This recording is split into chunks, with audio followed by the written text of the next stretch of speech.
welcome back to the Sports Lounge now. It's my weekly segment with Mr. Drue Aman from the Collegian, the sports editor. As always, it's a pleasure. It's a pleasure being here. It looks like you guys are in rare form this week. We are. No cue cards, as we said. We're great improvers, I must say. Yes. Very good. We're like, what's the show called? Whose line is it? That's Anywhere? Right. Anyway. That's Anyway? what it is. You didn't, we're here to talk SDSU stuff, but before we get into that, you did not have a chance to share your opinions on the Super Bowl. And I think it would be a disservice if I mean, this is what the people want. I think so. Where did you watch the game? How was your experience overall? I watched it at multiple places. I started at Cubby's. Had a few drinks. Enjoyed the atmosphere and the national anthem, which I didn't know that she muffed it up until later because couldn't really hear it very well. No. But then second half, I went back to my old house. I had somebody drive me, of course. Drive safe, everyone. Buckle Or up. take the back roads, either Wonderful. way. Yes. Okay. And then I watched the rest of the second half at my house. Did you? Yes. You won a prize at Cubby's, actually. No, I didn't. No, you did not. What did you think of the game overall? Was it happy with the outcome? Happy with the game overall? As far as was it entertaining? The game was a knockout. It was. Was it?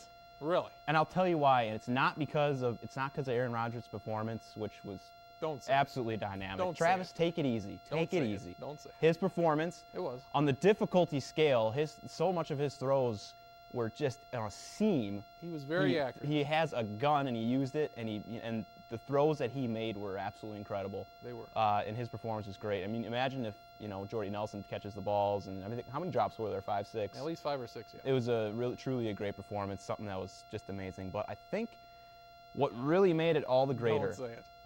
What? I got it. I think I know what you're gonna say. My favorite part of the entire game was that 2 to 3 second window where out of nowhere this total unexpected comedy happens with Cameron Diaz and A-Rod. A-Rod was the last person on my mind at that moment, and then here he is in like the Jerry Jones suite, whatever, eating $15 popcorn. That was truly hysterical. I had a very enjoyable laugh out of that. So it was a great Super Bowl. Was it? All around. Really? Yeah, sure. It was just okay for me. Well, for obvious reasons, but you Vikings fans and your I know psychological. I'm not sure what's going on up there. You guys are. I'm concerned. This will be the last show that we talk about that for a while, so okay. I'm fine. Great. Moving on to basketball. Can I say one more thing? Yes, please. The Super Bowl. There's no greater American event than the Super Bowl. There isn't. Maybe we eat all this food. Flag Day is pretty close. Funny. I mean, we eat all this food. We gather around. We watch these commercials because we're so materialistic and we're just driven by, we're consumers and all that stuff. We're obese, to be honest. And the halftime performance for the Black Eyed Peas made me embarrassed to be an American. Speaking of that, Game Time will have a segment. Wonderful. A question. Embarrassed I was. Just for them to knock out all of their hits. All 5 of them. In a matter of 25 minutes, it was truly excruciating. It was. I was shocked, and I was embarrassed to be an American. And that's all I gotta say. Speaking of being embarrassed, we'll get to the Centenary games on Saturday in a bit. But first, the men went to Tulsa, played Oral Roberts. A close game throughout. They lost by 4, couldn't quite get it done there in the end. Led by 1 with about a minute left. And this was a huge game as far as standings go. Yeah. They were right there with Oral Roberts. Now it seems like the Jacks are kind of set in that 4, 5, 6 standing in the conference. And when you don't score in the final 2 minutes, and that hurts. You're up 1, 2 minutes to go. I mean, I think the game is kind of in your hands, and it's up to you to go and lose it. And that's exactly what they did. Now Oral Roberts is a good team. There's no doubt about that. And they've never won in Tulsa in the Maybe Center. And I couldn't say I was surprised at what happened, though, to be honest with you. Mm-hmm. For them, to be up 1 and then to just kind of crumble. And Oral Roberts is kind of a more experienced team, and I think that showed there in the final couple minutes. And you cannot get beat 16 on the glass. That's what happened. Yeah, the big story was the offensive rebounds. They got totally killed on the offensive rebounds. If you would just look at that stat, you would not expect a team to win by only 4. Exactly. Well, and Damon Bellholter himself had more offensive rebounds. than any Jacks player had, rebounds combined. It was that bad. He had 8 offensive rebounds alone, and I think the leading rebounder for the Jacks was Dale Moss with 7. Yeah. It's inexcusable. It just keeps repeating itself. Dominic Morrison did not play in that game earlier in Brookings. He came back, strong performance, 22 points. But the thing about this game was the three-point shooting for the Golden Eagles. A robust 1 of 12. When they go and shoot the lights out, 13-17, 14-17 up here a month ago. And that just has got to make that Frost Arena game that much more excruciating for the Jacks. To know the team, that's not Oral Roberts there shooting like that. It's just a complete reversal, and it's totally, I'm just astounded that you can have that much of a transformation, make that good of an adjustment, and then just fall apart on the glass. And that's they've never really put a complete game together, especially against Oral Roberts. And you could argue they haven't really put a complete game out there all season. IPFW at Frost probably excluded. It's a good team, but they need to figure out how to close. It's a good team, obviously better than last year. But as far as the conference standings goes, they're not going to finish any better than they did last year, though. Yeah. So how do you, I don't know, the players, they understand that, but how do you, kind of judge that? Because obviously they're better, but it's not going to show in the standings. Well, I think the league's better, but they haven't exactly played better in conference. Now I think they entered conference play at, was it 6-0, and then they lost to NDSU. Yeah. And they've played kind of 500 ever since then. But I think it is more of the league is better. Teams like Oakland are really, really good, but then you also have, a slate of 4 or 5 teams that are really evenly matched, and they've lost those games for whatever reason.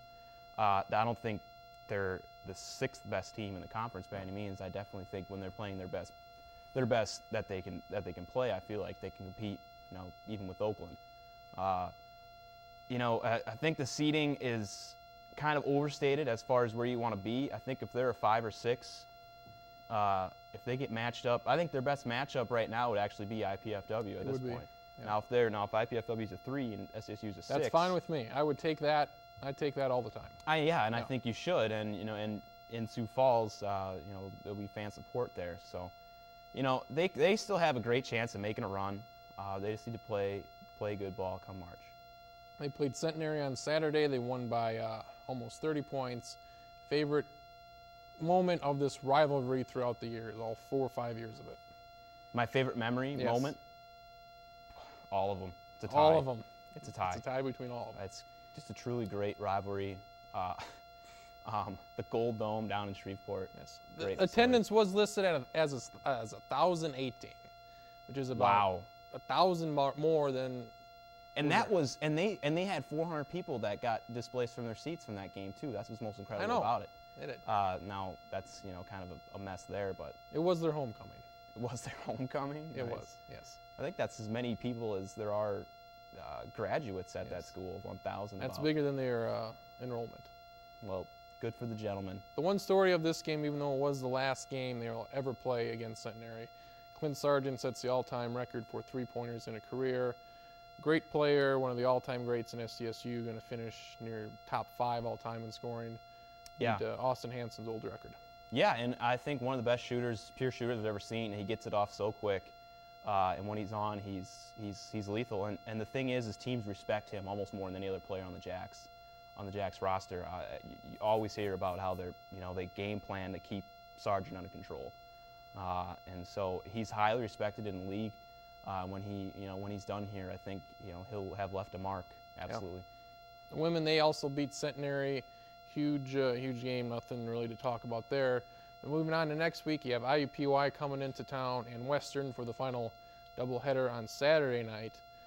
IUPUI first. I think they've solidified themselves as the second best team in this league after beating Oakland this past week, breaking their long winning streak. You get to see Alex Young, maybe the second best player in all the land in the Summit League. Where do you see the Jacks?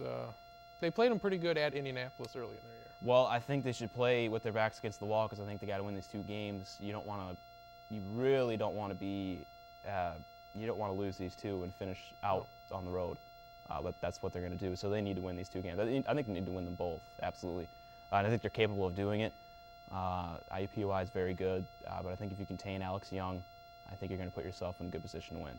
And the women's, they seem to have kind of gotten things going again. They should win these 2 games against IUPUI. Just one of the 10 worst teams in the league, or in all of basketball. Yeah. To be honest. You've ragged on IUPUI Lady Jaguars all year, and I think a lot of that's validated. They should be able to take care of business. They've won 2 in a row at home now for the first time in a while.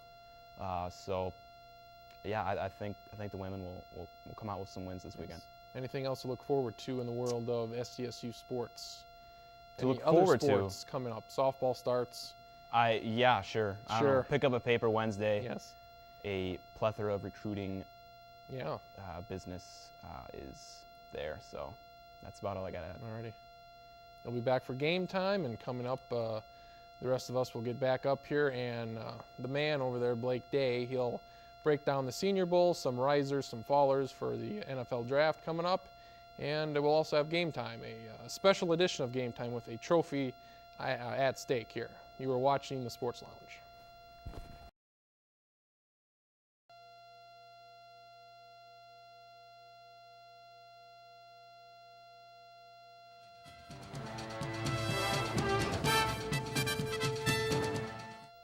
Welcome back to the Sports Lounge. I'm Nathan Stacken, and we are now going to spend some time with, well, Blake Day is going to enjoy his Christmas right now because there's only one person besides Todd McShay and Mel Kiper that like the NFL draft as much as this guy. Sitting to my right here, I got to say, you're in your element right now, so impress us and all the viewers. It is a good time. We got the combine coming up at the end of the month here, and then shoot, we're only about a month out from the draft. Well, 2 months, excuse me. 2 months out from the draft. Senior Bowl, what do we got? Maybe 4 guys that maybe their stock really rose this week. Number 1, you got to talk about Von Miller. He's a defensive end from Texas A&M. He plays some linebacker too, doesn't he? He did, yep. He'll play 3-4 outside linebacker in the pros here. Guy who's probably, he was a first-round prospect before the week, probably a mid to late. I don't think anybody had a better week. This guy's going to be a top 10 pick, probably a top 5 pick now, because he showed that he could drop in coverage, and he was already a great pass rusher. So currently I have him actually number 5 to Arizona, and don't. No Blaine Gabbert there. No, I don't. Don't be shocked if he goes number 3 either. How do you view his size? Because he's very undersized. He is a little smaller, but I think if he's 240 pounds, then what? He lists about 240, 245. He's listed as 240. I don't know if he's that smaller. big, but if he can play in that big, and he's made plays. Yeah, given the opportunity. If you're a weak side pass rusher, I think 235, 240 pounds is fine. Yeah. Who are some of the other guys that you say are right? Say the names, so get me riled up here, please. We got Colin Kaepernick, Thank you. quarterback out of Nevada. A guy that he was probably a mid-round prospect, maybe a 3rd, 4th round guy coming into the week. Outstanding physical tool. He's like 6'5", 230 pounds. He rose up. He's going to be a 2nd round pick. Travis doesn't really like him. He's the black Jake Locker, if I go that far. But except he can throw a little bit. Reportedly, the Vikings are really, Reportedly, the Dolphins are. Well, they are. They are. Both of them. He's the guy. They think he's got possibly maybe a late 1st round. I don't think he'll be a 1st round. He'll be a 2nd round prospect. To say my piece on Kaepernick here. Yep. Didn't you already? Huh? Didn't you already? No, I didn't. Oh, I got tons more. But no, he was a good player. Big guy, can throw, former pitcher, can run. But you've seen what he did in college, and now he goes to the Senior Bowl for a couple of days, has a nice practice, outshines everybody. But when you consider who's there, you got Christian Ponder, you got Jake Locker, you got the guy from Alabama, not exactly the cream of the crop here. So, of course, he may stand out because of his physical tools in practice for a couple days. I think the thing about Kaepernick is what they wondered about him was going to be his footwork and his accuracy. And his release. He's got the Tebow. He's got really long arms, so he's got a long release. And they think that's honestly, his accuracy was good, his footwork was good. He's a project. He's a 2 to 3 year guy. You're not going to get him to come in and start as a rookie. I don't see him doing anything of significance in the end.